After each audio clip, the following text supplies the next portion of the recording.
yet du xeex ak borom fetal te yenn dëgër bopp yi jaay sa bakkan laa waa réew mi tey lu leen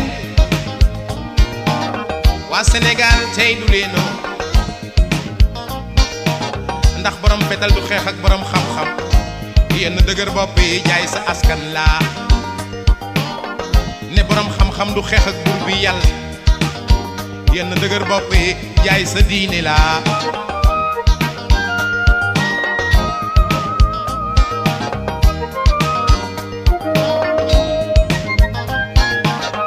jëf mbokk yi ñu ngi leen di nuyu bu baax di rafetlu seen ànd ak kóolute gi ngeen ànd ak seen rajo Mbour FM TV kaddu gi bàyyeekoo fii ci quartier Château d'Eau ni ñu koy amalee rek mercredi bu nekk di àllarba bu 18h jotee jàpp 19h seen émission gindi xam ngeen ni dañuy faral nag di ci dalal ay chef de service ñu ñëw ñuy fas yéene nag càmbar wala sax waxtaan ci la ñu leen dénk ndax mu gën a mën a leer ci boppu askan wi nga xamante ne nii ñu ngi topp tey ji nag mbokk yi ñu am mbégte bu yaatu di dalal ñoo nga xamante ne nii ñenn ñi dañu féetee ci ñaari wet bi ci njëkk moo di trésor mais également ñoo xamante ni aussi ñoom ñoo ŋànk dëkk bi di waa mairie ak itam ñi nga xamante ni dañu féetee ci impôt ak itam ñi nga xamante ni nii dañu nekk ay délégué de quartier ñoom ñëpp mbokk yi ñu fas yéene seq benn waxtaan lépp rek ngir mën a gindi ak leeral lu bëri ci ay ponk yoo xamante ni ñu fas yéene nañ ko jukki tey jii. ci loolu mbokk yi daañu am mbégte di dalal ku ci mel ni monsieur Bayati Babou may fàttali Bayati Babou rek moom moo nekk premier adjoint au maire ci deuxième adjoint au maire ci mairie bu Mbour. mais noonu aussi la ñuy dalalee kii di Mohamed Touré moom tam féete fële ca Trésor mais noonu aussi la ñuy dalalee kii di Ousseynou Faye moom itam nekk représentant service des impôts mais également dinañu dalal kii di El Hadji Oumar Sarr nekk délégué de quartier zone Sonatel waaye itam kii di Saloum Sissoko nekk consultant dina fekkee waxtaan bi. di nuyu samay naataangoo ici yi nga xam ne ñoom laa bokkal jotaay bi nga xam ne ñoo séq commission de fiscalité locale bi di ci jiital le président Bayati Babou deuxième adjoint au maire de Mbour waaye di nuyu aussi suma collègue monsieur Ousseynou Faye bi nga xam ne moo nekk centre service des centres fiscaux de Mbour ñu xamee ko impôt et domaine bu Mbour waaye di nuyu ki nga xamante ni itam moo fi teewal tey délégué yi di monsieur Sarr donc loolu la ñuy ibbee rek incha allah ba ñu xoos ci jotaay bi jërë ngeen jëf.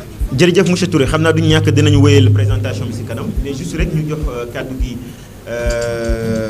monsieur El Hadji Ousseynou Faye sëñ Faye maa ngi lay ziar di la nuyu. maa ngi lay fay di ne asalaamualeykum wa rahmatullah di nuyu auditeur rajo bi Mbour FM di nuyu borom kër gi. di nuyu tamit sama naataango yu fi toog du ma fàtte itamit di nuyu sama kilifa gi ki nga xamante moom ma yëwal fii muy monsieur Maguette Boy chef de centre des services fiscaux de Mbour boolewaale itamit sama collègue bi nga xamante ni moo fi waroon toog te mu amoon empêchement muy monsieur Tendeng di ko nuyu di nuyu waa Mbour yëpp population yi di tamit di profiter ci occasion bi tamit di ñaan jàmm ci Sénégal ñaan mbas mi nga xamante ne situation bi boo leen gisee nu ñu toogoo moom moo ko waral di ñaan yàlla jële ko fi ak jàmm jële ko ci monde bi yëpp comme ça ñu gën a mën a am occasion di avancer le développement Sénégal di rafetlu opportunité bi nga xamante ne moom laa am tey bokk jotaay bi ak samay naataango monsieur le maire monsieur Touré et monsieur Sarr délégué de quartier yaakaar naa occasion la tey pour ñu waxtaan lu xóot a xóot ci mbir mi monsieur le maire jot na ci xuus tuuti mais yaakaar naa dinañ am occasion pour gën ko yaatal surtout ci commission de fiscalité locale bi nga xamante ne moom moo waral suñu toogaay tey dinañ wax commission bi naka lay doxee naka lañ koy taxawalee ak lan mooy mission commission de fiscalité locale ak yeneen question annexe yoo xamante ne xëy na tey auditeurs yi bu ñu ko posé dañ ci mën a ñëw incha allah. Tout à fait voilà maa ngi leen di jaajëfal. D'accord merci beaucoup je pense que ne respecté nañ mesures barrières yi peut-être xëy na da ñuy baal rek après nga génne masque bi pour dégg-dégg bi mën a gën a leer si auditeurs yi ñuy déglu voilà donc dina ci am solo très bien monsieur Faye. je pense que tey jii ponk bi ñuy fas yéene waxtaanee bokk na si li ñu tuddee typologie des contributions foncières typologie des impôts foncières catégorie du foncier bâti alors soo ko doon expliquer ci kàllaamay Kocc. pour ñi ñuy déglu loolu mooy lan. ok jërëjëf yaakaar naa question bi bu ñu ko naree faram-fàcce ci kàllaamu Kocc bu ñu waxee typologie impôts locaux mooy maanaam bépp xeetu impôt yi nga xamante ne moom lañu jagleel waa collectivité locale yi. parce que boo xoolee wàllum impôt si répartition impôt yi nga xamante ne moom mooy dem si gafa réew mi dafa am benn pàcc boo xamante ne moom mooy dem si gafa nguur gi mooy lu ñuy waxee impôt d'état ak benn gafa boo xamante ne dañ ko jagleel collectivité territoriales yi donc ce qui fait que bu ñu waxee typologie impôts locaux mooy xeetum impôt yi nga xamante ne buñ ko recouvrer impôt bi maanaam lépp mën na dem ci gafa ak collectivité locale bi wala moo am benn xaaj boo xamante ne benn xaaj bi day dem ci collectivité territoriale ak beneen xaaj bi nga xamante ne day dem ci gafa état bi donc loolu mooy typologie bu ñu waxee typologie impôts locaux mooy maanaam xeetu impôt yi nga xamante ne buñ ko recouvrer waa trésor buñ ko recouvrer ba pare répartition bi day dem directement ci gafa collectivité territoriale yi léegi bu ñu jëlee xeetu impôt yooyu xaw na bëri mais dinañ ci ñëw benn par benn pour gën a yaatal waxtaan bi ku nekk xam bu nekk lan la wundu ma commencé ko par benn xeetu impôt bu ñuy woowee du benn sax mais ay xeetu impôt bu ñuy woowee contribution maanaam day am contribution foncière des propriétés bâties am na beneen bu ñuy woowee contribution foncière des propriétés non bâties mooy genre corollaire la rek ak beneen contribution bu ñuy woowee contribution globale unique boobu itamit xeetu impôt la boo xamante ne dañ ko jagleel collectivité territoriale loolu mooy d'une manière synthétique typologie wu impôts locaux wala impôt yi nga xamante ne moom lañ jagleel collectivité territoriale. D'accord très bien c'est clair monsieur le maire dañ lay jox kàddu gi juste rek nga ñëwaat ñu xëy na dina ci am solo nga rafraîchir un peu la mémoire ci commission bi ni ñu ko tëggee kañ lañ ko tëgg ñan ak ñan ñoo composé commission bi ak lan moo nekk ay objectif am. voilà jërëjëf maa ngi lay gërëm sëñ Fall xam naa ne sëñ Ousseynou wax na ci léegi. commission bi dafa nekk loo xam ne état bi dafa xool ne impôts yi ci Sénégal ñu ci bari faratalañ ko maanaam ku ci nekk rek yaakaar nga ne loo moomal sa bopp état bi amu ci dara c'est vrai que bu dee liggéeykat yi walla fonctionnaire yi walla li ngay jënd parce que li ngay jënd aussi am na lu ci nekk loo xam ne état bi da koy jël yow daal loo liggéey yaa ko moom te réew mi du doxee noonu am na ñoo xam ne mën nañu ñëw ricc am na ñoo xam ne mënuñu ricc commission bi nag boo gisee ñu créé parce que communes yi boo gisee ñu def décentralisation day permettre commune bu ci nekk yow li lay développer yaa koy wutal sa bopp. tout à fait. te bu njëkk non seulement dañoo créer communes yi mais joxuñu leen seen i moyens ñu doon wutal ko seen bopp walla jox nañ leen ci tuuti mais li ci des dañu ne état bi moo leen koy defaral. état bi nag dafa ne nag léegi yéen comme yéen a moom seen xaalis yéen a ko war a saytu yéen a war a dem dugal ci seen loxo.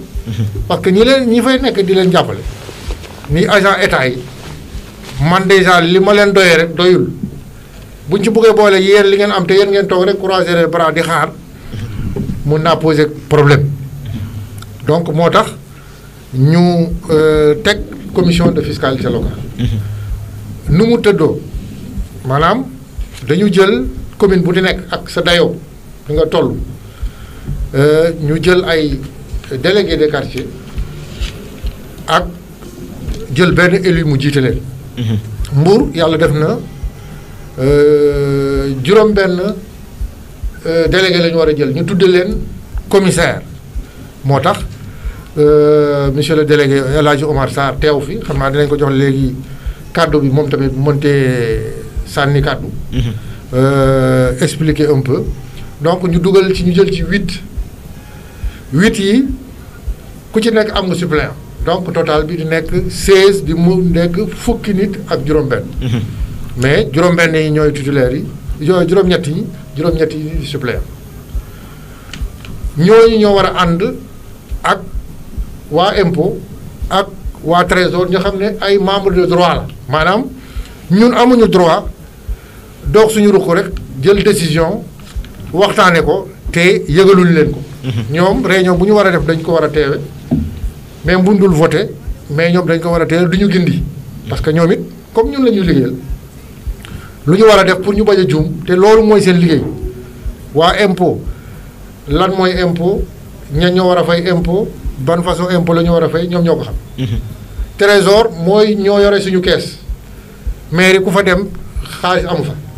ñun lu ñu am waa trésor lañ koy dénk donc ñoom it dañu war a jàppale pour seet nag la ñuy jëlee xaalis bi ak fu ñu koy war a def. tout à fait donc commission bi 16 délégués la ñu tuddee leen ay commissaires monsieur le maire jël arrêté teg ma ci kaw commission bi. loolu nag lu ñuy def mooy dañu ànd liggéey comme par exemple lu ñuy wax recensement xam naa dinañ ci ñëw ci kanam.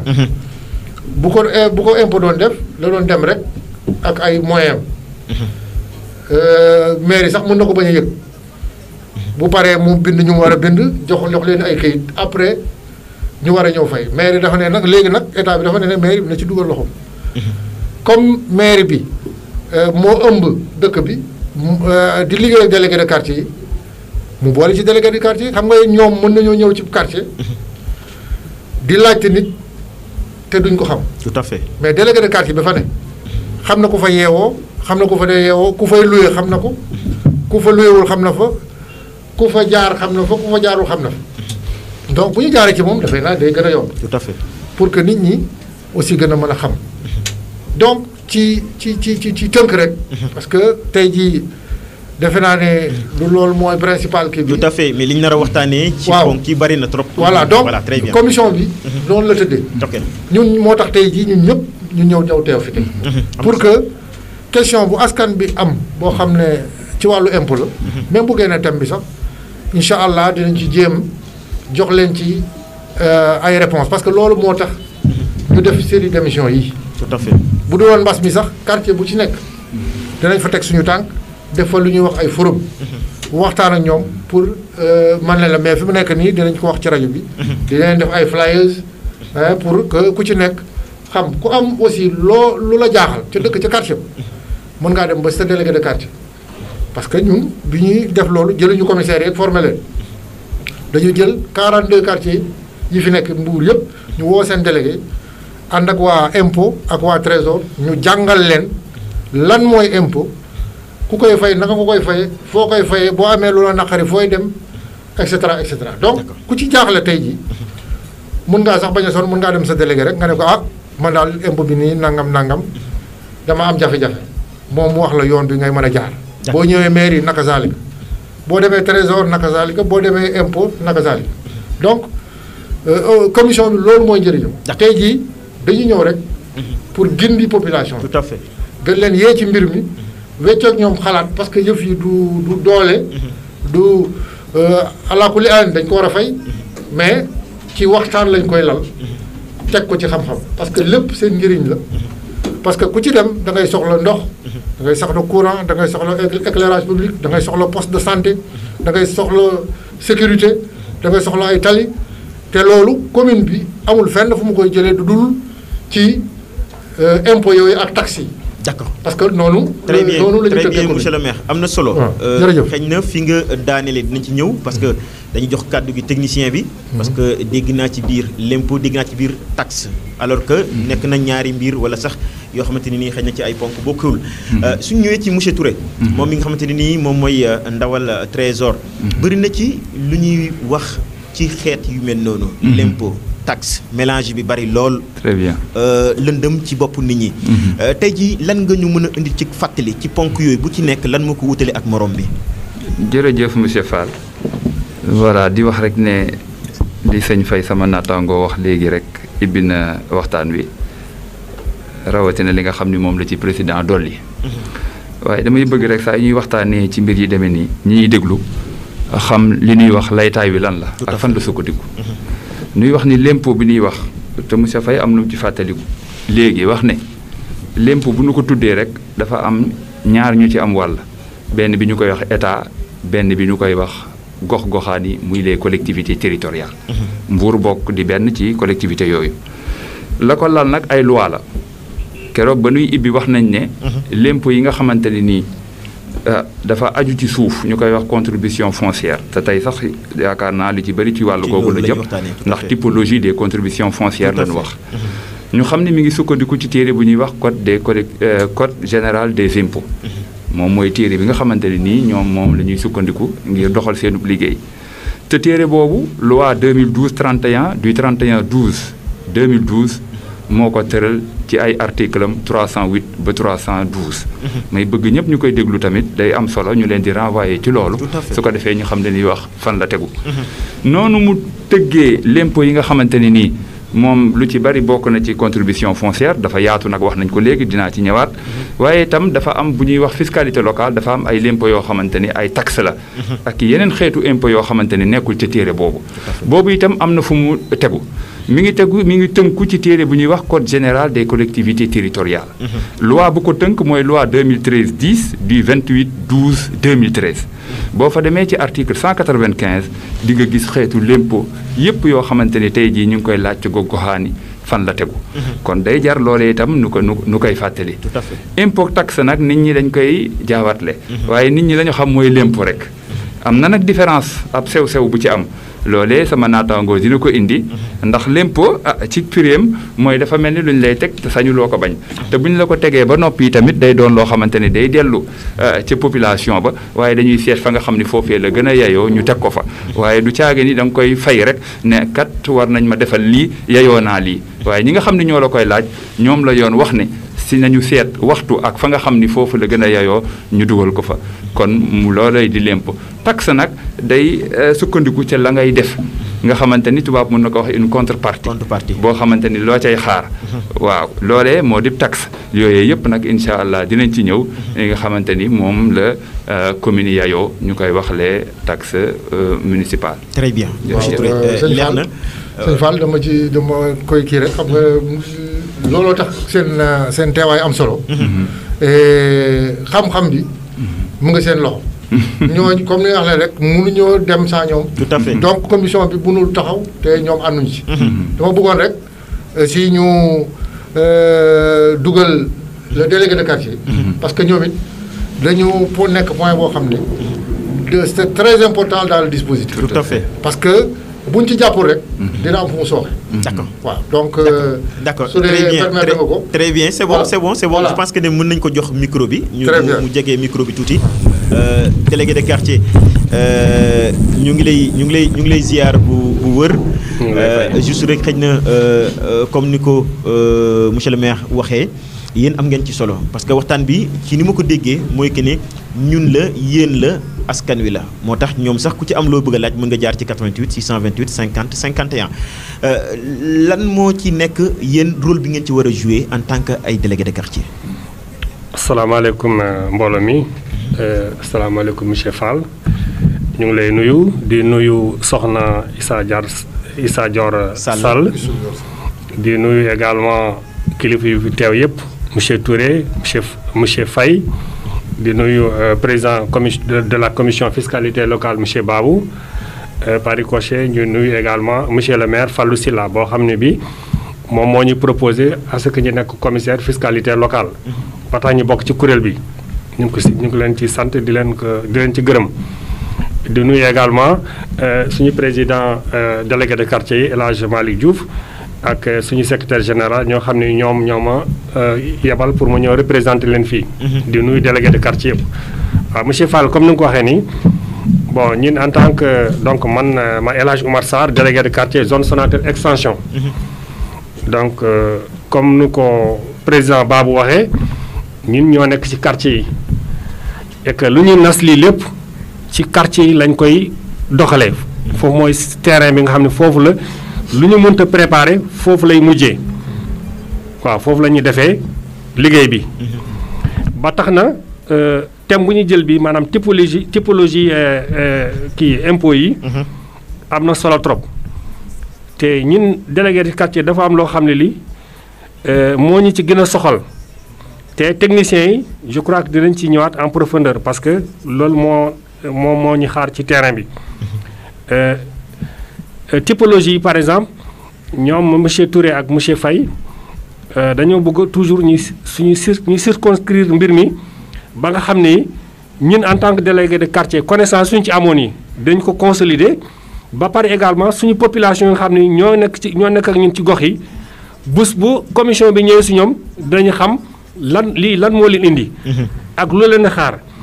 ba tax na dama bëgg ñu insister ci par exemple foncier bâti.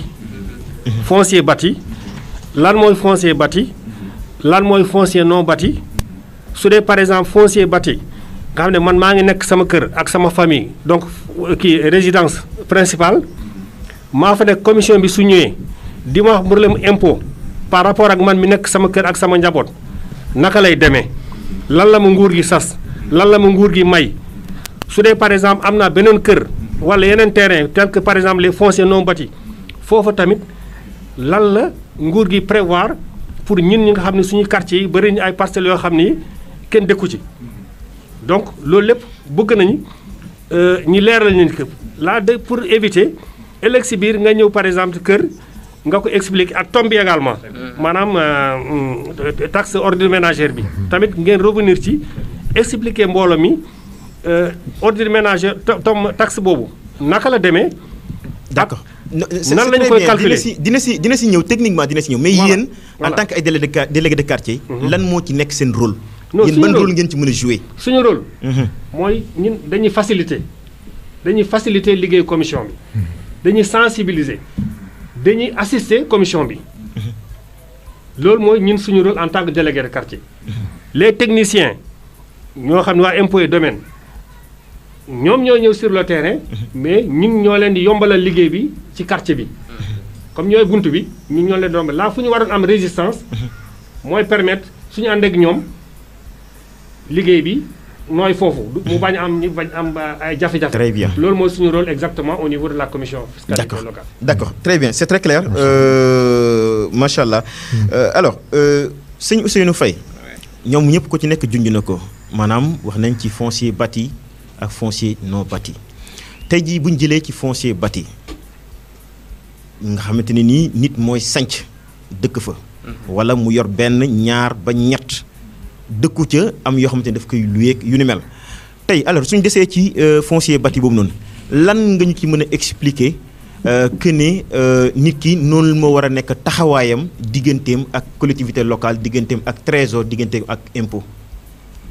waaw jërëjëf question bu ma neex la pour ma tontu si parce que yaakaar naa ñu bëri dañuy confondre kii boobu noonu contribution boobu noonu ak yeneen contribution donc bu ñuy wax contribution foncière des propriétés bâties comme son nom l'indique bu ñu jàppee terme bâti bi rek bu ñu si taxawee tuuti rek dinañu mën a gindi tuuti si contribution boobu ban kii lay viser ban bien lay viser parce que dafa nekk contribution boo xamante ne bien lay viser loo xamante ne nit ki si boppam dafa am terrain am def si tabax si donc il faut que la notion de bâti soit présente du moins donc ça veut dire que yow borom kër gi yow boo tabaxee sa kër rek yow xeetu impôt boobu war na la quel que soit nag consistance kiiwu bati bi mais bu ñuy calculer nag si la ñuy sogandikoo nag si consistance su kiiwu bati bi pour mën a xam ñaata ngay fay. mais ala kulli àll boo amee kër tabax si da nga war a fay foncier bati.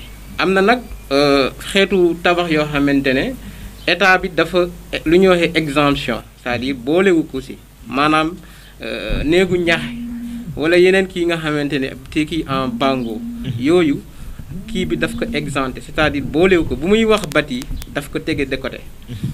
léegi mooy bëgg a ñëwaat itamit si benn question bu monsieur Sarr wax mooy ki nga xamante ne moom dafa tabax ba pare mais dafa si dëkk ak njabootam.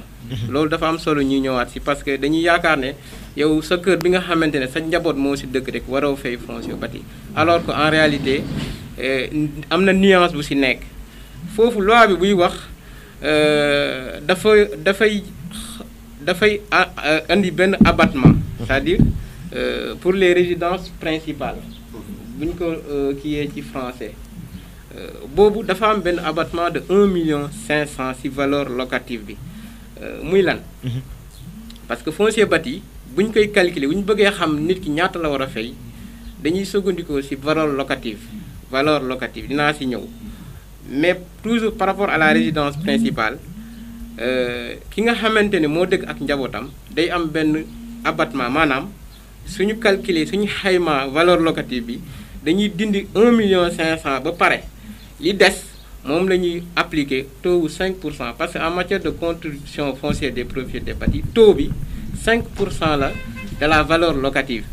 donc ce qui fait kooku noonu dañ koy dindil 1,5 million ci valeur locative bi door a calculer bu fekkee nag valeur locative bi tolloowul valeur 1,5 million wala dépassé wu ko maanaam bu ñu dindee loolu day nul.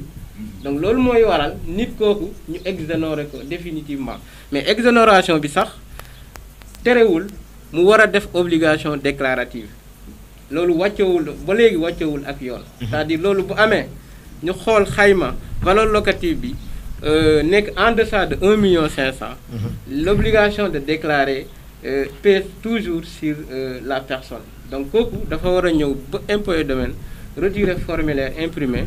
déclarer ñu mën a constater situation boobu donc si tënk loolu mooy li nga xamante ne contribution foncière des propriétés bâties maintenant corollairement maintenant à ça il y a ce qu'on appelle contribution foncière des propriétés non bâties donc par exclusion ki nga xamante ne terrain nu la wala tool boo xamante ne waa ji defu fi maanaam mooy terrain boo xamante ne amul dara kooku contribution foncière des propriétés non bâties lay doon te loolu boo gisee loi bi di instituer kii boobu noonu dafa am lu mu si jublu si li mu si jublu am na loo xamante ne c'est pour lutter contre les comment ça s'appelle l'urbanisation l'urbanisation galopante c'est-à-dire maanaam tey ma am sama terrain si biir Mbour par exemple fii man des fois damay doxantu gis ay terrain yoo xamante ne nawet bu ñëwee day am ay ñax.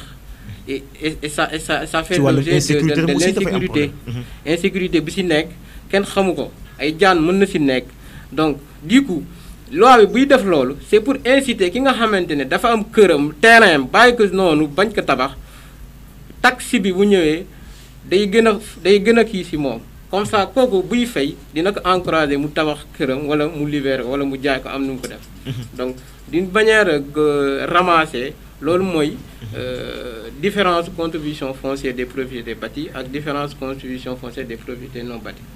wax nga lu am solo monsieur Touré xëy na dinañ ñëw si yow tuuti rek mais dafa dugg ci wàllum déclaration seetlu bi mooy que ni ñu ci ëpp du ñu déclarer bala ngay fay da ngaa déclarer. voilà déclaration yi xam nga au Sénégal le système fiscal c'est un système déclaratif c'est-à-dire xeetu impôt boo gis balaa nga koy fay.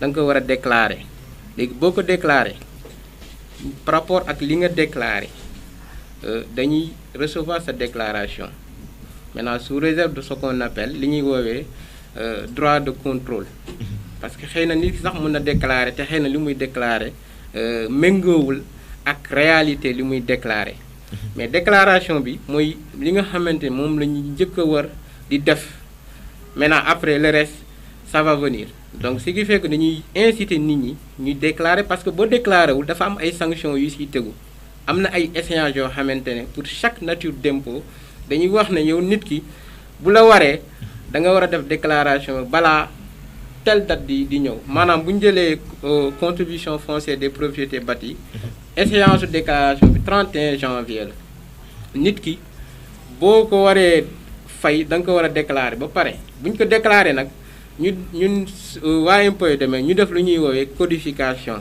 c'est-à-dire ñu def liquidation bi léegi transféré ko waa trésor parce que xeetu impôt yooyu noonu ay impôts locaux waa trésor ñoom lañu jagle recouvrement bi donc ce qui fait que waa trésor mënuñu la fëgg sa kër jox la lu ñuy woowee rôle d'impôt te yow mosoo jël sa tànk ñëw ba impôt déclarer que yow am nga bien wala am nga revenu boo xamante ne da nga ko war a déclarer ñu jox la nga déclarer donc ce qui fait que dañuy ñaax population yi ñu ñëw envers les impôts renseigner wu ñu gindi leen jox leen ay information jox leen ay imprimé ne leen lii ngeen war a def boo leen ko defee di ngeen mën a xaar waa impôt wala waa trésor du moins ñëw jox leen facture impôt boo xamante ne moo leen permettre ngeen dem fay.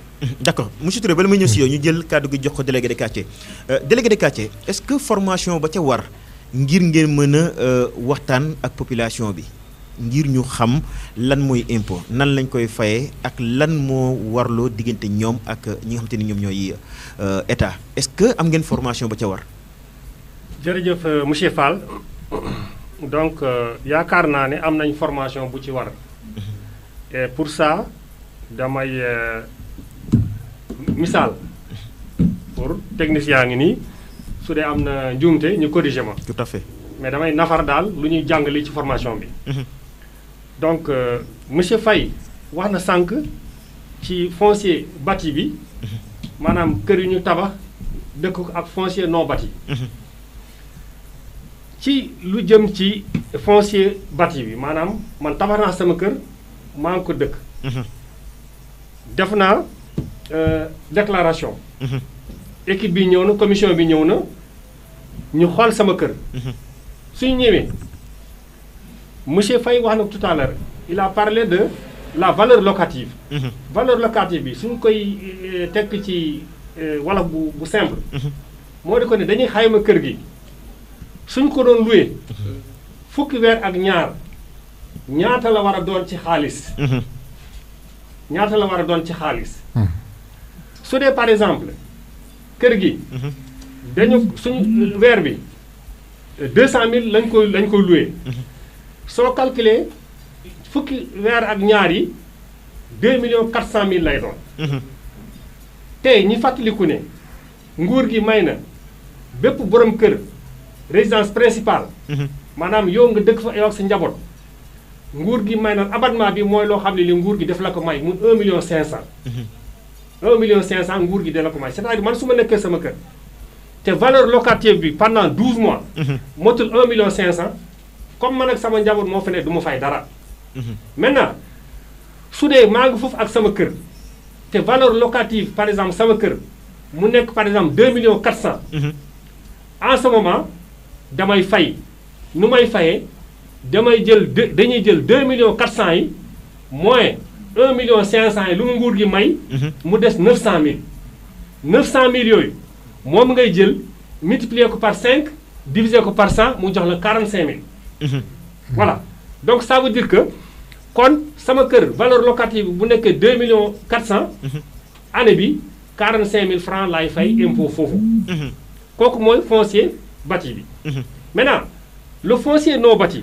monsieur Faye également expliqué na ko su dee par exemple man am naa terrain te tabaxuma ko commission bi bu ñëwee dina ne kii monsieur Babou wala monsieur Touré moom moo ko moom léegi nag ñi xool terrain bi monsieur Touré moom wala monsieur Faye moom wala man ma moom su dee bu ñu ko doon jënd ci 3 ans yi par exemple 2 millions laa ko jëndee woon ci biir 3 ans yi su ñu ñëwee ñoom dañuy calculer 2 millions yooyu pour terrain boobu day fay. bien que kenn nekk foofu mais day fay. dañuy jël 2 millions yooyu ñu multiplier ko par 5 diviser ko par 100 mu jox la ay 72 000 je crois waaw mu jox la 72 000. waaw mu jox la par exemple 2 millions multiplié par 5 divisé par 100. li ngay trouvé li moom ngay fay ci terrain boo xam ne bi terrain nu la. ok lu waral loolu. c'est pour que nguur gi dafa bëgg nit yi di dëkk.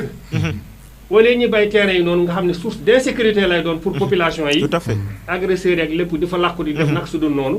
moo tax soo seetee lu ngay fay ci terrain boo xam ne bi defoo ci dara. moo gën a bëri ak loo xam ne lii kër goo xam ne bi yaa ngi ci dëkk yoo ak sa njaboot. daanaka foo doo fay dara.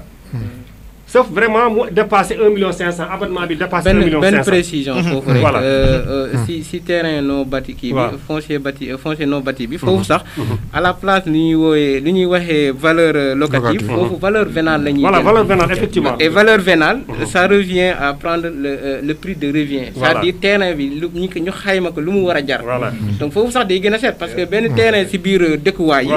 mën nga ko estimer une valeur de 10 millions wala plus. effectivement dans ce cas bu ñu appliquer directement 5% bi. daanaka xaalis bu bëri la. donc loolu rek pour wane ne. politique d'encouragement la loo xamante ne dañuy encourager nit ñi. ñu tabax. dëkkuwaay yi mën a rafet. insécurité bi bañ a nekk si dëkkuwaay. tout à fait donc allez-y oui je continue sur la même lancée. oui allez-y donc monsieur Faye a bien fait. effectivement foofu valeur vénale la. maanaam terrain bi lu muy jar. session bi. moom la ñuy calculer à partir de ce moment ci la ñuy calculer. donc soo jëloon par exemple 2 millions nga multiplier ko par 5 diviser ko par 100 mu jox la 100 000 francs. donc voyez donc terrain nu kenn dëkku ci mbalit lañ fay sotti ñax yi ñoo fa ne da ngay fay 100 000 francs. alors que kër gu nga ne su dépassé wul 1 million 500 doo fay dërëm. donc loolu lépp nag c'est pour que encourager nit yi. wala ñu def spéculation foncière. seen terrain yi ñu jaay ko am ñu tabax ci wala ñoom seen bopp ñu tabax ko. donc loolu mooy. deuxième point bi. maintenant troisième point bi. toujours par rapport ak je crois Faye ak monsieur Touré dina ci ñëwaat. comme dama laaj est-ce que comprendre nañu. wala oui si par rapport ak. si allez-y dans les ordures ménagères. foofu tamit. souvent day am problème. parce que ñun population yi dañuy naan waaw yéen a ngi ñuy fayeeku mbalit ba pare ñun gisuñu oto mbalit. mais bu ñu fàtte ne ñun ñu dëkk suñu kër yi nekk ci quartier yi nguur gi déjà may nañu 1 million 500 mooy abattement bi. 1 million 500 boo xam ne waroon nañu ko fay waroon nañu te autrefois sax dafa wàññeeku kii bi nekkuloon 1 million 500 léegi la ko yokk ba 1 million 500. c'est-à-dire que donc dans un quartier. presque ñu si gën a bëri duñu fay impôt kër yi. mais nag impôt mbalit bi foofu obligation la. pour ñëpp fay.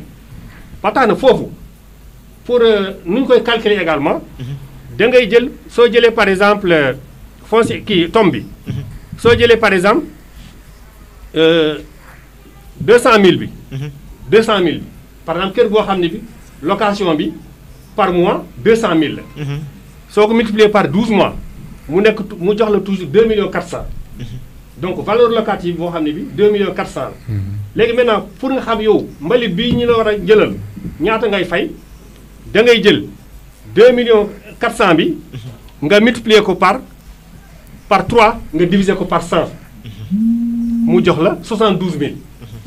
72000 da nga ko multiplier par 3 ici parce que hors de Dakar. tombe bi ñu ngi fay 3%. dans la région de Dakar tombe bi ñu ngi fay 3,6%. donc loolu moo tax de manière résumée argument yoo xam ne ñun en tant que délégué de quartier am nañ ko te population yi ku ci jaaxle soo ñëwee si dañuy expliquer. xam ne lii mooy njëriñu lii mooy avantage bi lii lañ ñu may te tombe bi. bu ci nit yi jaaxle parce que toujours da ngay jël en considération que ne déjà may leen 1 million 500. donc nag suñu leen annuellement na nga fay par exemple. ici l'exemple qu'on a donné ça fait 72000 mais mun na nekk par exemple 5000 francs wala 10 000 francs su dee xool nañu valeur locative sa kër tabax bi demeewul noonu daf mel ne sama kër ñu ne la par exemple valeur locative bi ça fait 500000 là soo ko multiplier par 3 looy fay ci tomb bi du bëri. macha allah donc voilà macha allah délégué de quartier ça se voit que ne en formation bi jàll na te am na solo vraiment c'est explicite. monsieur Touré suñu ñëwee si yow parce que yéen monsieur le maire wax na ko sànq ci bi muy tàmbali mooy que ne yéenay seen banque. maanaam ci yéen la ñu yaakaaree. et comme ni ko délégué de quartier expliqué nii ba mu leer yéen tey jii suñu duggee ci li nga xamante ne nii mooy jaxase bi am diggante l'impôt taxe est-ce que mën nga ci ñëwaat nga expliquer ñu donc lan mooy taxe ak taxe naka lañ koy fayee ak ñan ñoo war a fay taxe ak itam su fekkee ne am na looy mën a rajouter aussi ci li ñu wax ci foncier bâti foncier non bâti bi aussi bu fekkee am na loo ci bëgg a rajouter aussi. ñu jël micro bi. merci voilà ñu baal ko rek ñu jox ko micro bi délégué baal ma rek nga jox ko micro bi très bien. donc voilà merci. voilà merci monsieur Fall. xam naa fi ma dabee waxtaan wi moom liñ ci mën a wax dana yaatu. waaye nag xam naa am na looy benn pàcc boo xam ne dañ koy bàyyi rek émission bii di ñëw. nga xam ni dafa dugg dëgg-dëgg ci wàllu recouvrement. ok mais su ma dellu soo rek ci li nga xam ni monsieur Faye doon na ko leeral. ni ki noonu itam monsieur le délégué. Commissaire fiscal monsieur Sarr d'abord damay sant yàlla ci vraiment ni nga xamante ne nii leeral na ko la nga xam ni ñoom moom lañ leen jàngal ci wàllu lii nuy waxtaane tout à fait ndax itam man maa représenté woon Trésor ci seen formation nga xamante ni c'est un programme bu ñuy wax programme PAGIS la woon avec l'agence française de développement ñu jëloon 4 communes pilotes waxoon nañ ko ci émission bale passé yàlla dogal 4 communes yooyu yëpp daje ci département de Mbour c'était les communes de Mbour celle de Saly de Nguéniène et de Thiadiaye donc ñu leen di tàggat ci fiscalité locale notamment les contributions foncières wax dëgg yàlla lii mu wone firnde la ci ni ñoom lañu leen doon wax leer na seen bopp. tout à fait waaye bu leeree seen bopp rek yem fa du doy. lu tax ñu toog fii donc dafa am plan d'action boo xam ni commission fiscalité locale da ko def. mu am volet communication. kon ci wàllu googu la ñu nekk ñoom ñi ngi déroulé moo waral suñu jotaay bi fet tey. ñoom nag les délégués wala les commissaires ñoom dañuy jàppale trésor. bu ma nee trésor mun naa wax commission bi yëpp mais les services techniques notamment les impôts. mais aussi le trésor surtout ñun ndax itam trésor impôt bu liggéeyee li muy de l'impôt bi yëpp bu ca noppee da koy jébbal trésor. tout à fait trésor mooy yóbbu këyit gi nga xamante ni moom lay aji fay l'impôt ji di jëkk jot. muy le contribuable. ngir mu leeral ko ci l'impôt bi muy fay lu mu doon naka lañ koy fayee ak yan waxtu la koy fay ak bu ko fayul lan moo ko ciy fekk. yàlla bu dogalee nag mu am ñoo xam ni wax dëgg yàlla dañu leen tàggat ci loolu. ba ñu ciy jàppale ba li mu wax nii mu leer nañ kooku vraiment dañ ciy sant bu baax a baax. macha allah mais dellu si waat rek ni li mu wax yépp leer na. ci diggante foncier bâti bi nga xamante ni yaa moom sa këru bopp. loolu naa ci dellu rek parce que dafa am ay sew-sew yu nekk ci biir. mooy bu nu waxee foncier bâti résidence principale am na yeneen foncier bâti. boo xamante ni ça dépend ci ni nga koy jëriñoo kër gi. mën nga tabax sa kër waaye nga loué ko. foncier bâti war na la ca. te benn propriétaire lay am. très bien mën nga tabax sa kër itam mu doon sa ñaareelu kër. kooku nu koy wax résidence secondaire. tout à fait nuy wax ni ñaari xeetu jëfandikoo yooyu yëpp du am abattement. li sëñ Fay doon wax. kon foncier bâti résidence principale. bi nga xam ne yaa ko moom muy sa benn kër nga déclaré ko dëkk seeg sa njaboot moom lañ lay wax abattement. abattement nag mooy lu ñu lay wàññi lu ñu lay teggil la. te nun koy calculer wax nañ ko léegi. bu ñu xaymaa kër gi valeur locative am nga xamante ni mun nañ ko natte ci la nga koy loué weer bu matee at multiplié par 12 loolee mun nañ ko valeur locative waaye am na yeneen xeetu nattin Ousseynou Faye ma ko gën a xam am na lu ñuy wax la méthode cadastrale am na la méthode par comparaison ci xayma parce que ay jumtukaay la rek ba mën a tëral valeur locative bi loolee buñ ko ci nattee ba bu nu mu munti toll dañ ciy teggi 1,5 million ci valeur boobu bu fekkee yaa dëkk sa kër ak sa njaboot muy sa benn kër doog la calculer foncier bâti bi maanaam ñu multiplier ko par taux bi ñu ciy appliqué muy 5%. mu am tam lu am solo lu mu lay wax parce que bu la impôt boobu wàccee itam taxe bi day ñëw de taxe moom amul abattement. te taxe buy bootu ci foncier bâti mooy taxe bu ñuy wax taxe sur les ordures ménagères. kooku ci hors Dakar. taux bi c'est 3%. moom nag du am abattement kër gi bu fekkente ni dañu calculer valeur locative annuelle bi dañ koy multiplier par 3 rek nga fay ko. moo waral ñoom ñii seetlu nañ ko kayit yu bëri yi ñuy jot ci Mbour bu ñu jotee kayitu lempo bi. lempo bi kayit gi dina tudd avertissement wala avis d'imposition. maanaam yëgle ci sa wàllu lempo. kayit googu boo ko jotee kayit gu weex la day am bindu yu wert nga xam ni sa tur da ciy nekk. service bu la ko indil lempo bi lan la naka lan ko calculer ñaata nga koy fay ban waxtu ko koy fay boo ko fayul waxtu wi ak la cay topp ak lépp day leer ci kayit googu. ñu koy wax avis d'imposition. bëri na Mbour gii impôt boo kayit googu bu ñu ca jotee foncier bâti sax duñ ko ci gis.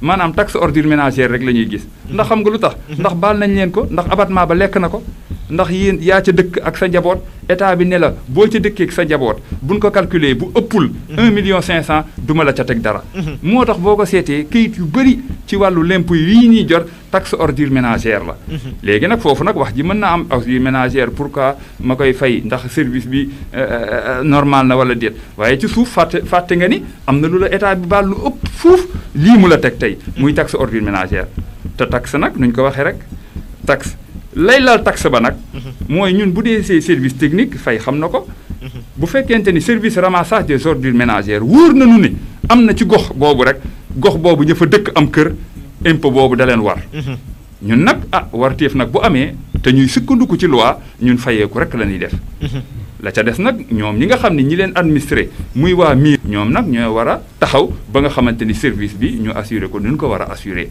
kon ñu jàpp ni l'impôt kër ñetti taxawaay la résidence principale nga dëkk ko nekk fa muy sa benn kër ak sa njaboot moom dana yomb waaye bu dee résidence secondaire la ñaareelu kër doo ca am lañ la cay wàññil niki noonu yi tamit bu dee da nga ko loué wala nga loué une partie kon ci wàllu contribution foncière loolu laa ci wax am na beneen contribution foncière ñu koy wax boo xamante ni la moom la ñuy wax des impôts partagés muy contribution am na lu mu ci junj léegi muy contribution globale unique muy contribution globale foncière bu dee bi lalu ci suuf la contribution globale foncière la loolee impôt la bu ñuy séddale ñun bu ñëwee ba ci ñun ñu war ko séddale commune bi état bi da ko ci jox 75% dese 25%. kon xam nga ni loolee état bi mi ngi bëgg dimbali collectivité locale yi ci wàll boobu te it impôt boobu luy tubaab rek impôt synthétique la dafa ëmb impôt yu bari. nga xam ni boo ko xasee ba fay rek lépp daanaka lu la waroon ci l'impôt ci kër gi rek daanaka impôt boobu ëmb na ko. yooyee yëpp nag bu fekkente ni population yi dañu toog xamuñu lu xew jegewuñu les services techniques surtout impôt et domaine. ba ñu leeral leen ci loolu rek dañuy yaakaar ni impôt dafa seer wala dafa metti te impôt seerul mën naa wax itam méttiwul seerul mooy boo jegee ñii dinañ la ko wax méttiwul boo ñëwee ci ñun boo ko mënul fay lépp itam dinañ la tëralil ay pexe ak yombalal yoo xamante ne nii mën nga wàccug sa impôt te doo sonn kon kon ci wàllu googu foofu laa ciy yem. macha allah am na solo loolu la ñu tuddee xanaa civisme fiscal très bien très bien monsieur le maire. waaw pression bi bari na. ñaxtu yu bari na ci monsieur le maire dañu war a indil ay poto lampe monsieur le maire dañu war a defar suñu quartier ki yooyu noonu waaye nag loolu nag bu ci fay impôt toftale aussi dafay daal di doon li gën. effectivement kontaan naa lool parce que tey jii moom. gars yi xuus nañ ci wax gaa ñi wax population yi. lan mooy yëf yi. parce que ñun it vraiment bëgg nañu population ñoo ñu fal. bëgg nañ leen satisfaire mais nag balaa nga leen am ne fa. li ngay defal nit ki day fekk mu nekk ci gafa ga. tout à fait ñun budget la ñu am. budget lan mooy budget du doge nii rek am naa temps. su ma demee ci ñoom Touré ñu wàññil ma rek ma commencé joxe. da nga fooy am. parce que xaalis boobu il faut nga dajale ko ba mu ñëw fa. maanaam ñii dem ci marché yi dañuy fay. waa impôt wax nañu ko léegi bâti non bâti location loolu yëpp boo ko fayee bu ñu demee ak tombeek yooyu yëpp. bu ñu demee am asile dañ koy diviser ko ay pàcc. lii ñu nekk ci tali lii nekk ci mbedd mi. lii nekk ci lampe yi ñi nekk ci ndox mi ñi nekk ci poste de santé ñi jàppale sécurité bi et cetera loolu nag bu yee ñun amuñu ko defe naa ne du ñu mën a def dara wax jee bari rek ñu ne digg nañu lii seen budget defoon nañ ci lii mais mënuñu ko réparer mënuñu ko def waxoon nañ dañuy xëccal ndox mais gisuñu ndox mi te ñooñu ñuy wax loolu genn wàll gi du ñu joxe dërëm ñoom daal sa kër da ngay tabax dëkk defar ba mu rafet taxaw ne ma nañ ma indil courant bu mu fii defal ma ci lampe buy tàkk xamuñu ku koy fay. parce que xamuñu ne lampe yooyu weeru dee maire koy fay. nañ ma indil ndox ba ci sama kër ma mën a dugal ndox loolu xaalis bu dul jeex la. te ñun bu ñu ko defee SDE wala ñu dem Senelec nee ko defal ñu dañ koy fay. bu ñu ko fayal duñ ñu ko defaral. seen facture lampe mbedd yi bu ñu ñëwee weeru dee ñu leen sëñ bi ameel ngeen ñu temps suñ ko fay rek ñu coupé lampe yi. population bi jóg ne mairie bi liggéeyul nangam fekk ne ñoom xooluñu lan la ñu war a def ak lu ñu warul def. moo tax émission bi am solo lool te du yem fii. parce que ñun commission bi ñëpp lay taseel. équipe nawetaani ODCAV. bu ci yàlla àndee dinañ am ak ñoom daje. la société civile. dinañ wax ak ñoom parce que ñoom ñooy défendre population bi. lu am dañuy ñëw taxaw ci wetu côté population bi donc boo leen di défendre aussi ku ci nekk na nga ko wax dëgg rek. war ngaa def lii bu maire bi deful lii wala bu état bi deful lii ma taxaw ci. donc ñoom ñëpp bu ci yàlla àndee commission bi dina daje ak ñoom weccoog ñoom xalaat. ba ci ku ci nekk xam fi nga war a féete fi nga war a jàppale.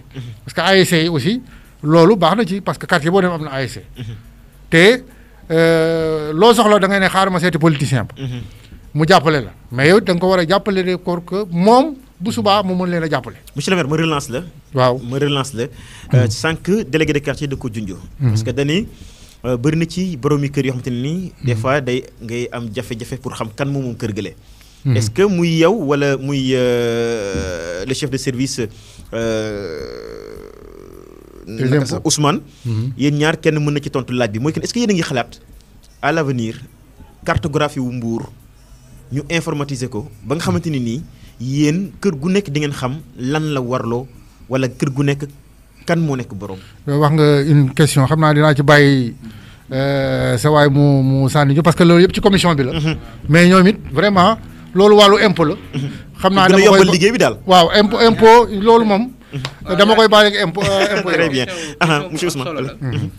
te boo xoolee sax boo xoolee ñu dem à la base. def commission de fiscalité locale bi c'est pour régler ay problèmes yu bëri. kii wax na ko sànq monsieur Sarr. seen participation ak wala seen présence ci commission bi dafa am solo trop. tout à fait donc ce qui fait que dafa nekk un problème a priori pour régler le problème d'adressage problème d'identification des contribuables. parce que yaakaar naa pour nit ki mën a fay tey. d'abord parce que xam nga ne ñëpp amuñu kii pas-pas. sol seen daal ñëw déclarer. ce qui fait que le plus souvent ñun ñooy dem sur le terrain. recenser comme monsieur le maire nu mu ko waxee. donc recensement boobu il faut problème bi mooy souvent sur place déjà. da ngay am problème interlocuteur. wala boo amee interlocuteur information yi ngay am pour mën a identifier contribuable bi doo ko mën a am. tout à fait ce qui fait que genre. Ces personnes-là, les délégués de quartier, ils font partie, c'est la cheville ouvrière de la commission. Parce que nous nous permettre à la base, nous identifier, remonter l'information, permettre au trésor, nous recouvrer correctement les recettes pour, comme nous l'avons dit, la mairie peut satisfaire la population. En dehors de tout ça, il y a des services techniques qui sont là, qui abattent d'énormes travail, notamment au CADAS. Nous avons technologie, nous travaillons à ce que toutes les grandes villes, nous cartographions les nous à notre niveau. Voilà, au trésor, nous identifier kan moy kan ak kan moy def lan. Wala kër gi kan moko mom, lan moy waré fam. loolu yaakaar naa ak système informatisation bi ak kii waa direction CADAS di jël yaakaar naa dinañ arrivé jamono boo xamante ne problème boobu dinañ ko régler. d'accord xëy na temps bi li ci baal ma rek xëy na dama for ay ñaari nit rek. benn soxna ak benn mag aussi mu wax ñu moom nan la gisee ci fayam l'impôt donc da nga may baal tuuti rek le temps que ñu jox la kàddu gi. ok c'est un devoir citoyen. nit bu nekk war nga fay impôt daal. waaw bu fekkee ne yow yaa ngi liggéey war nga fay impôt impôt sur salaire impôt ay foncier bâti ak yooyu jeex na. ak foncier aussi non bâti mooy kër yi nga xamante ni kër yu. waaw yooyu yëpp daal li jaadu mooy kooku devoir citoyen la devoir civique la boo xam ne bi citoyen bi loolu la ñuy xaar ci moom mais en contrepartie aussi. ci li muy fay noonu ci lay maire bi ak yooyu war ñoom itam defaral leen ay dispensaires ay tali ay affaires yooyu ak ay marché ak yi tout ça tout ce que les citoyens ont besoin war nañ leen ko defaral. jafe-jafe sénégalais yu bëri mooy ñàkk a fay impôt bi yow en tant que ancien retraité lan nga leen di xelal. ñi nga xam ne fii mu ne ñoo ci toll te am ay moyens wu di liggéey ak yooyu tout ça war nañuy fay impôt sur salaire impôt foncier bâti ak non bâti ak yooyu yëpp war nañ ko fay parce que fiscalité la loolu day dem ci impôt et domaine. Ensuite yooyu ci trésor bi la jëm te trésor kiiwu alalu réew mi la jeex na. bëri na ci ñoo xamante ni dañuy kaas naan mairie bi def fi dara ak yooyu noonu est-ce que tam aussi ñooñu lan nga leen di wax ci wàllum fay impôt ak yooyu. li ma leen di wax mooy ñu di fay impôt parce que fay impôt boo ko defee sa devoir la après war nga nag boo defee sa devoir ba pare laajte say droit. boo defee say devoir ba pare nga laajte say droit ñu jël keneen ki soxna la moom tam aussi mu wax. waaw li may wax mooy citoyen bu ne war ngaa mën a fay impôt surtout. ñiy liggéey ñooñu war nañoo mën a fay l'impôt kër yi nga xam ne nag nit dëkku ca sax war nañoo mën a fay l'impôt ak kër yi nga xam ne dañ ci sotti mbalit yooyu yëpp ku ko moom war ngaa mën a fay impôt parce que ci impôt bi lay dem ak trésor yi loolu moom mboole citoyen bu ne rek loolu war na la moo tax maire yi mën a am xaalis pour mën a fay liggéeykat yi ak kii defar dëkk bi.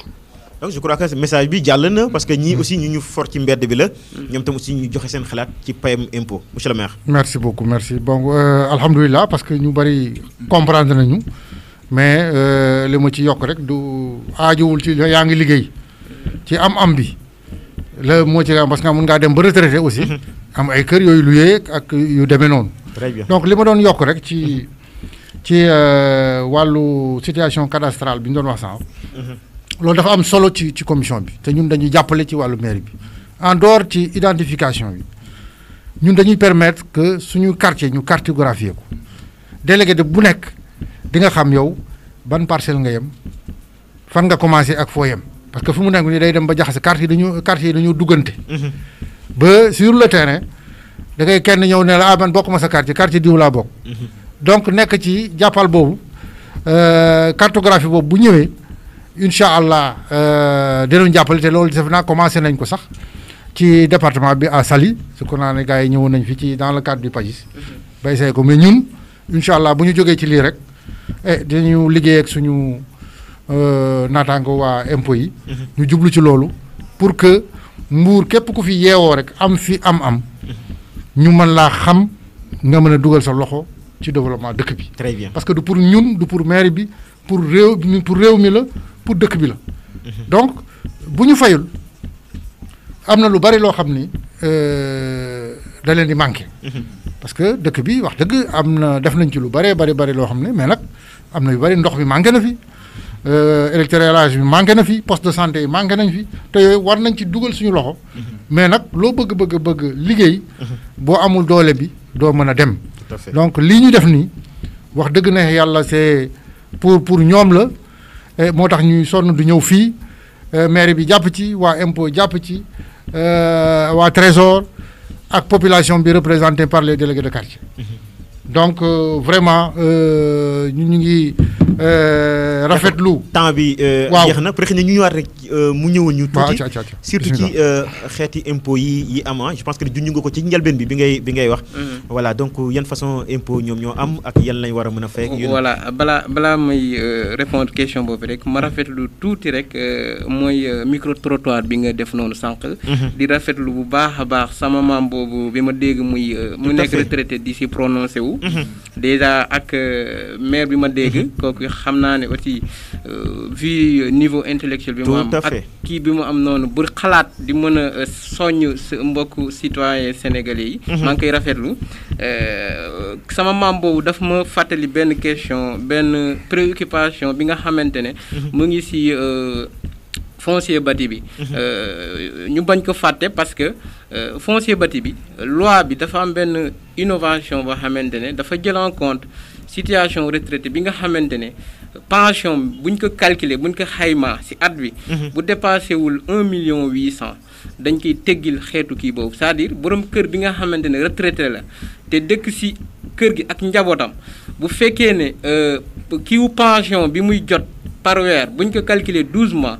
dépassé wul 1 million 800 daanaka foncier bâti bi dañ ko koy teggil donc du ko fay. du nekkoon précision bi nga xamante ne. am na solo te sama maam boobu. bi ma dégg ci micro trottoir bi moo ma ko fàttali. tout à fait léegi par rapport maintenant à la question mooy typologie bi rek ñu ñëwaat ci rek gën ko yaatal parce que bon pas yaatal d'une manière kii parce que temps bi dem na. tout à fait mais laal ci yeneen xeet yi nga xamante xëy na peut-être sànq bi ñuy wax jotuñ ko énumérer. léegi su ma commencé ci typologie bi. foncier bâti bi ci la bokk. wax nañ ci sànq foncier non bâti bi am na contribution globale unique. contribution globale foncière bi nga xamante ne boobu aajuwul ci ki kër gi dañ ko tabax wala tabaxuñ ko mais dafa aaju ci ndax kër gi da nga ko loué wala loué ko. foncier contribution globale foncière comme monsieur Touré nu mu ko waxee benn impôt synthétique la boo xamante ne dafa regrouper.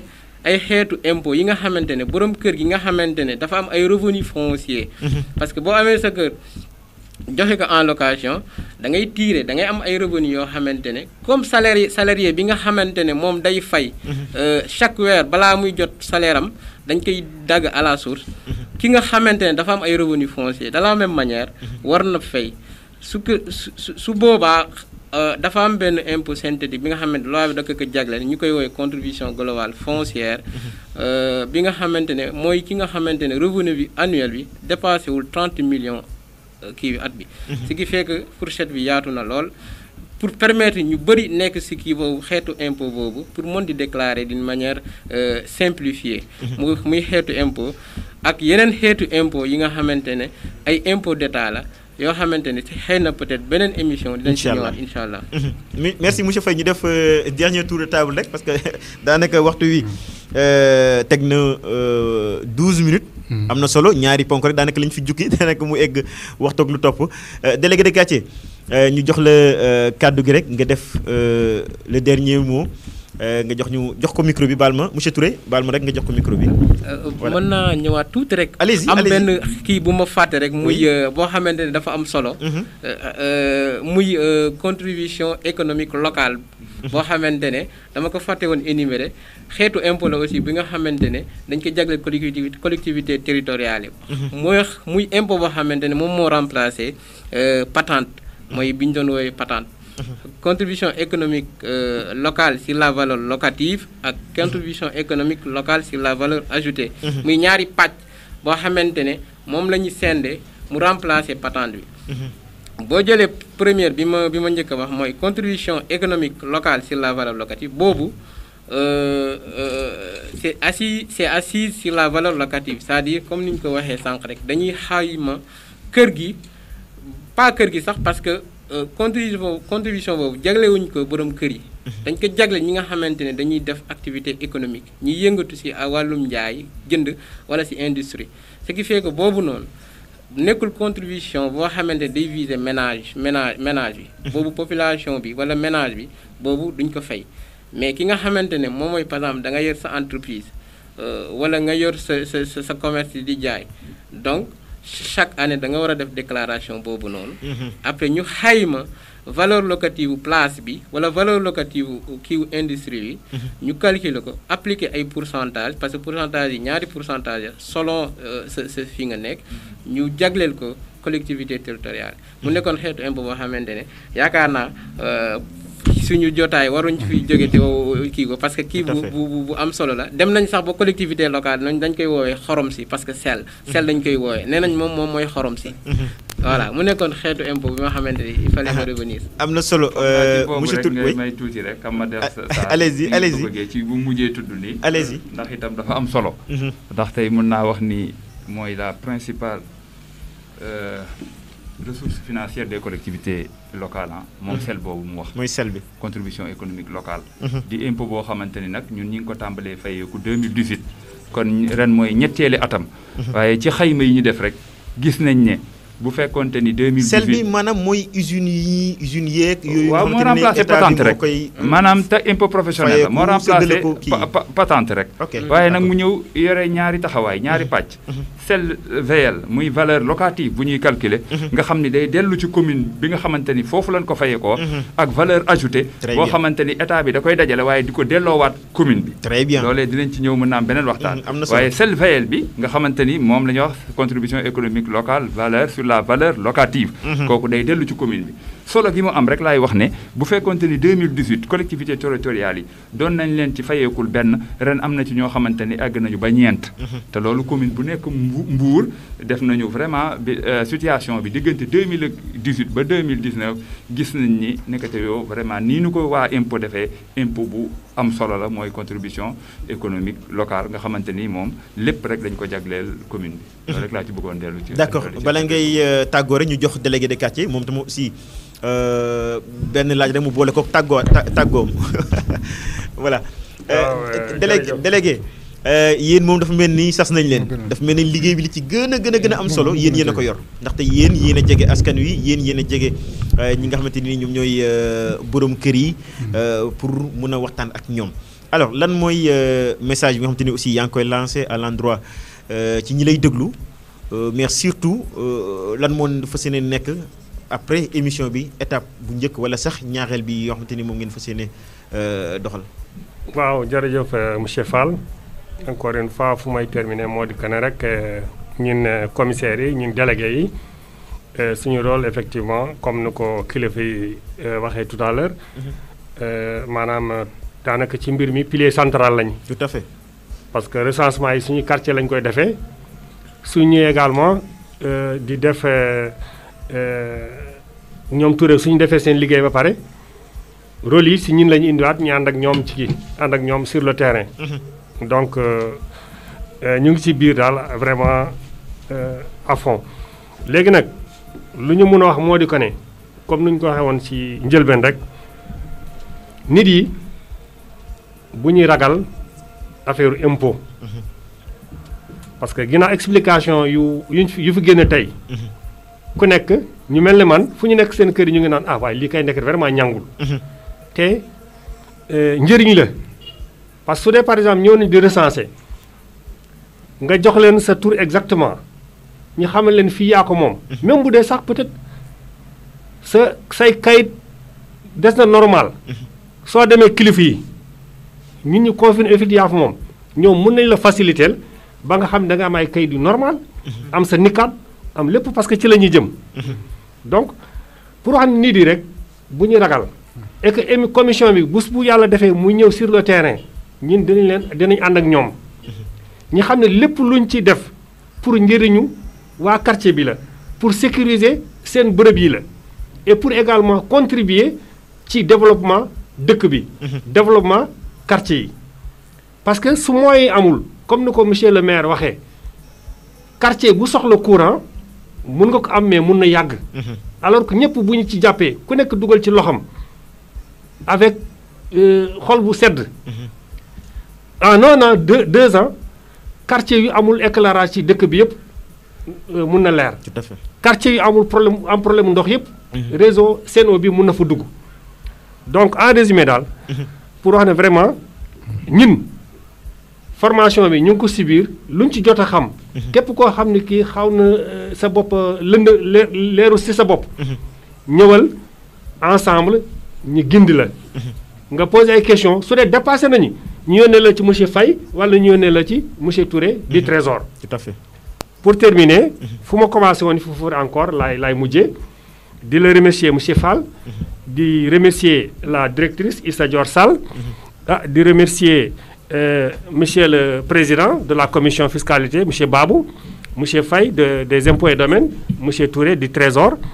di remercier monsieur le maire Fallou Sylla boo xam ni moom moo ñuy proposé ci commission fiscalité locale bi.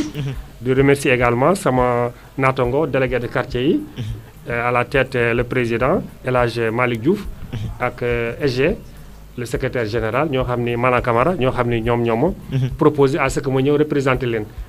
jërëjëf monsieur Fall. jërëjëf ñu ngi lay gërëm bu wax di la sant ñu jox monsieur Touré moom itam aussi mu tàggoo. voilà kon xanaa rek di yeesalaat sunu remerciement ci kër gi dalal gi ñu dalal mais aussi ci commission bi mu tuddee commission bi nag wax ci ki ko jiite muy Bayati Babou ak sunu naataango impôt et domaine mais itam l'ensemble des commissaires nag baat boobu population yi war nañ koy miin mooy les délégués yi nga xamante ni tey jii ñoom ñoo nekk seen gox te ñu tàggatoon leen yoon may leen ñu am sukkandiku bu wér ni war nañ fa représenter les services techniques ngir wax ak ñoom ci wàllu l'impôt yi muy seen délégué de quartier kon vraiment ñun ñëpp ñoo ngi leen di sant ni may waxee rek ni liggéey bi dafa mel ni trésor la ñu koy defal ndax gannaaw ñun la waroon ñun la yoon teg loolu ne nu yaa leen di saytu l'impôt boobu di ko dajale di ko ngir collectivité territoriales yi kon vraiment liñ ci def vraiment gis nañ ko ngeen xam ni kilifa gi mi ngi koy bàyyi xel mi ngi koy rafetlu lépp lu war ci jàppale ni itam jàppale leen danañ ko def incha allah du ma terminer rek xam naa jotaay bi sax jeex na waaye comme ni mu koy waxee woon ba laal impôt taxe impôt boobu muy wax contribution économique locale dafa am impôt boo xamante ne nii dafa nekk ci biir suñu biir te nit ñi mel ni dañ koo woyefal waaye xamuñu ko ñi koy wax l'impôt du minimum fiscal IMF 4 quatrième catégorie mu war ku nekk ci kër te loolu itam ci code général des impôts la nekk. loolu ban xeetu impôt la. loolu ban xeetu impôt la. l'impôt boobu impôt kii la impôt local la. ni nga xamante ne nii noonee la foncier bâti taxawee wala beneen. waaye bii nag bopp la. noo koy gën a xamee ci àll ba moom lañ doon wax l'impôt bopp taxe rural. gannaaw nag ruralité amatul maanaam commune la yi ñoo taxaw. léegi IMF 4 moo ko wuutu. te bopp bu nekk téeméer ak ñaar fukk la 600 xam nga jafewut. te ci kër gi am na ñoo xam ne seppi nañ leen ci. ndax gone gu amul defe naa fukki at ak ñeent bokkuloo ca ñi nga xamante ni tamit dañoo am yenn laago yu bokk lañ ci yenn mag ñi bokkuñu ci kon ña ca des ci kër ga wax dëgg yàlla loolee mën nañ ko contribuer seen dëkk ngir na ko baabu doon waxee lu ñu bëgg ci dëkk bi wax dëgg yàlla ñu def ko kon daal impôt lu muy viser lépp mooy ku ci nekk as tuut ak la nga tollool nga participer ko su ko defee soxla yi nga xamante ne nii moom la ñuy jànkoontoog ci dëkk bi ñu fa mun ko saafara donc pour terminer encore une fois ñoo ngi leen di nuyu bu baax di leen sant di leen gërëm. jërëjëf monsieur Touré.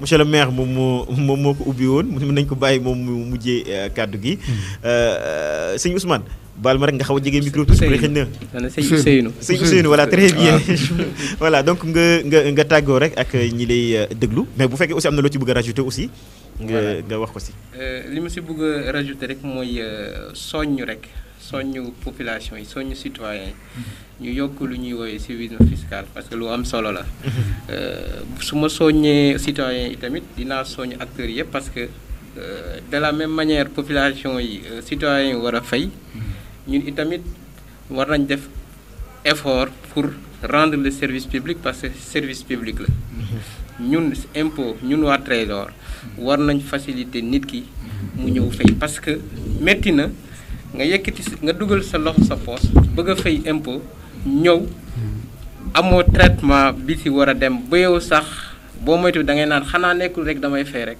boo moytul kooku dootoo ko gisaat donc ce qui fait que ñun en tant que service en tant que comment ça s'appelle mandataire de service public war nañ def effort boobu di soññ itamit waa mairie bi itamit bi nga xamante ne aussi am nañ seen rôle à jouer dans les affaires donc su ko defee day dem sax bu renvoyer ci définition wu impôt bi nga xamante ne xëy na waroon naa si njëkk a ñëw mu xaw a laal sax différence entre impôt bi ak taxe bi parce que dafa am benn genre exigence buy nekk ñëw def différence bi par exemple impôt dafa nekk loo xamante ne nit ki état bi wala collectivité locale bi da koy jëlee ci citoyen bi pour mën a satisfaire charge publique loolu mooy impôt taxe bi par contre benn prélèvement la boo xamante ne comme Touré ni mu ko waxee ci njëlbeen am na contrepartie même contrepartie bi sax bu directul sax day nekk contrepartie indirect par exemple boo jëlee kaaw tom bi nit ki day fay taxe d'enlèvement d'ordures ménagères pour xaar en retour benn service de ramassage bien vrai que service yi sax mën na bañ a nekk service régulier mais xasee ba am service bi rek taxe bi da lay donc ce qui fait que ñaari wala acteurs yooyu yi nga xamante ne moom moo ñoo booloo seq kii boobu noonu ku nekk da nga war a def effort mairie bi bu mettre service de ramassage yow bi nga xamante ne yow yaa war a fay wala ñenn ñi fayuñu mais naka la mairie bi di mën a assurer service de ramassage bi régulièrement du mën a doon. Ce qui fait que population bi nañ def effort fay déclarer fay et en retour mën a xaar côté mairie bi ñu defal leen service soit service direct mooy ramassage wala ñu contribuer à la charge publique mu nekkoon loo xamante ne lu am solo loo xamante ne j'ai jugé nécessaire de revenir là-dessus avant may jébbal kàddu bi. D'accord monsieur le maire. waaw baal ma rek xëy na ma laaj benn laaj bu 1 minute rek mu tontu ma. acca bismillah moom ngay laaj. voilà très bien. xëy na suñ xëy na sax Mouhamed Touré te mu ne ma non loolu bokkul ci waxtaan bi ak yéen. mais am na lu ñu tuddee OVP ak ODP. voilà loolu aussi dama gis ne. loolu yaakaar naa monsieur Touré. waaw moom mooy gën a kii pour wax ci loolu parce que loolu moo gën a dinaa si kii mais xam naa ne monsieur Touré moom mooy gën a kii parce que yaakaar naa loolu fiscalité purement locale la c'est-à-dire c'est suite à la délibération de la mairie pour mën a liquider ay taxes yoo xamante ne soit occupation voie publique bi la wala domaine public loolu yaakaar naa trésor ñoom ñooy définir assiette bi calculer def seen métrage et mën a calculer li nga xamante ne nit ki bi nga xamante ne moo occupé voie publique bi mën a fay. yaakaar naa Touré dina si mën a ñëw. comme laal ngeen mën naa cee barkeel. d'accord mais am problème non. waaye nag damaa jàpp ne émission bi di ñëw moom. parce que dañ ciy ñëwaat. dinañ ci dugg bu baax a baax. waaw waaye li ci am solo rek. fay wax ko. sànq ci njëlbeen moo tax may leeral li ñuy def nii ak li ñuy wax nii ci lan la sukkandiku. ci loi yi ma renvoyé leen sànq ci code général des collectivités territoriales xeetu l'impôt yi nga may laaj mi ngi fa. boo demee ci article 195 di nga gis mu koy wax ni nga xamante ni tey bu ñu waxoon foncier bâti mën la wax ban article la ci code général des impôts. ni ki noonu yi tamit nii à la différence de ces taxes là nga xamante ni technicien ak expert u impôt et domaine ñoom ñoo koy tënk. fii waa conseil bi ñoom ñooy délibéré sur délibération lay génn. nga xamante ni le conseil municipal ki conseil exécutif ñoom ñooy délibéré ci xeetu taxe yooyu conformément à la loi. nag ñoom ñooy wax impôt bi nii la tëddee naka lañ koy fayee ko bu dee ay ODP par mètre carré la ñu ci bari ñu ne la mètre carré sàngam lii ngay fay. du dëgg ni ki noonu itam OVP noonu. am na yeneen tamit yoo xamante ni tamit day ànd ak moom. xeet yooyu yu bëri incha allah dinañ ci ñëwaat émission spéciale dañ lay woo bu ñu toog ñu waxtaan monsieur le maire. waaw jërëjëf xam naa ni affaire bi dafa bëri te yaatu comme li ñuy wax rek di fàttali ni. bu ci yàlla àndee àllarba bii di ñëw. fii la ñuy ñëwaat. même waxtu. waaw dinañ def ko dañuy continuer waat. émission yi incha allah mooy mi ngi tombeek le 3 février ah. waaw le 3 février. mooy mercredi bi ñëw fii la ñuy ñëwaat. defaat l' émission yëpp yi dafa yaatu. waaw parce que xam naa ni buñ ci bëggee wax yëpp duñ ci génn. tey dañ ko bëggoon tënk rek ci impôt local bi rek typologie bi. mais nag ba tey baax na. waaw xaabaabal bi du ci dara. waaw donc ça montre que yëf yi yaatu na. tout à fait te explication aussi du jeex. di wax population bi rek.